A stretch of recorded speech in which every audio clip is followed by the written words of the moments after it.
നക്ഷത്രജാലത്തിലേക്ക് പ്രിയപ്പെട്ടവരെ സ്വാഗതം ചെയ്യുന്നു. അതിനു മുമ്പായിട്ടൊരു കാര്യം പറയട്ടെ. ആദ്യമായിട്ടാണ് ഈ ചാനൽ കാണുന്നതെങ്കിൽ ഇത് സബ്സ്ക്രൈബ് ചെയ്യാൻ മറക്കാതിരിക്കുക. തൊട്ടടുത്തുള്ള ബെൽ ബട്ടൺ കൂടി ഒന്ന് അമർത്തുക.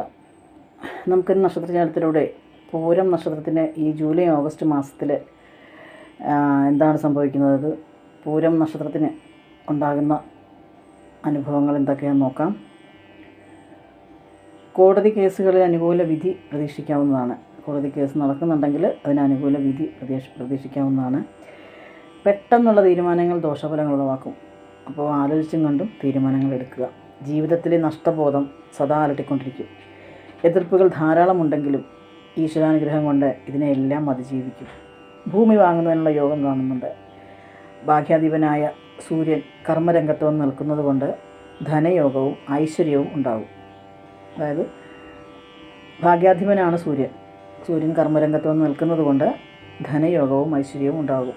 വിദേശത്തെ തൊഴിൽ മാറ്റം ദോഷകരമായി കലാശിക്കും. വിദേശത്തുള്ളവർക്ക് മാതാപിതാക്കളുടെ ആവശ്യങ്ങൾ പരിഹരിക്കും. അധികാരപരിധി കൂടും. ഗുരുതുല്യരായവരുടെ അനുഗ്രഹം ലഭിക്കും. അവസരോചിതമായ പ്രവർത്തനങ്ങൾ വൻ നേട്ടമുണ്ടാക്കും. അവസരത്തിനൊത്ത് പ്രവർത്തിക്കുക. പ്രായോഗിക ജ്ഞാനം പ്രവർത്തന അഹോരാത്രം പരിശ്രമിക്കും.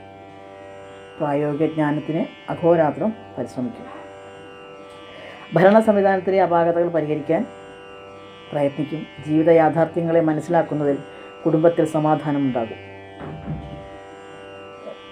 വ്യാപാര മേഖലകളിൽ പുരോഗതി കാണുന്നു.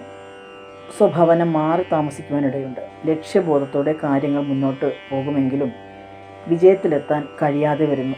ഈശ്വരാനുഗ്രഹത്താൽ വലിയ ആപത്തുകൾ ഉണ്ടാകാതെ രക്ഷപ്പെടാം. അവസരോചിതമായ ഇടപെടലുകൾ മൂലം അനിഷ്ട സംഭവങ്ങൾ ഒഴിവാകുന്നതാണ്. വിദേശ ജോലി ഉപേക്ഷിക്കുവാനുള്ള ഇടയുണ്ട് വിദേശത്ത് ജോലിയുള്ളവർ. അപ്പോൾ ഇതൊക്കെയാണ് ജൂലൈ ഓഗസ്റ്റ് മാസത്തിൽ പൂര നക്ഷത്രക്കാർക്ക് സംഭവിക്കുന്നത്. നല്ലതുമുണ്ട്, കുറച്ച് മോശാവസ്ഥയുമുണ്ട്. അപ്പോൾ പുതിയ ഒരു വീഡിയോയുമായി കാണുന്നതുവരെ എല്ലാവർക്കും നന്ദി, നമസ്കാരം.